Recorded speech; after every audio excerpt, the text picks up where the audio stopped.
దేశాధ్యక్షులు తల్లి గర్భంలో దేశాధ్యక్షులు అయ్యారా? అమెరికా ప్రెసిడెంట్ కానీ, రష్యా ప్రెసిడెంట్ మోడీ గారు కానీ, చైనా ప్రధాని కానీ తల్లి గర్భంలో బయటకు వచ్చిన తర్వాత కదా మీరు భూమి చూసింది. ఇప్పుడు మీరు దేశానికి ప్రధానులయ్యారు. ఈ భూమి అందరికీ సమానంగా ఇచ్చింది కదా. ఆ భూమి లేకపోతే మీకు జీవితం లేదు కదా, నడక లేదు కదా, యుద్ధం చేసుకోవటానికి ప్లేస్ లేదు కదా.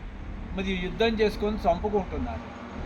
ఎన్నో ప్రపంచ యుద్ధాలు జరిగినాయి, కోట్ల మంది చచ్చిపోయారు. మరి ఎంతమంది ఈ భూమి మీద పుట్టిన కలెక్టర్లైనా, సీఎంలైనా, మినిస్టర్లైనా, ఆఖరి దేవతలైనా, దేవుళ్ళైనా చచ్చిపోయారు కదా ఈ భూమి మీద. భూమి అందరికీ సమానం కదా.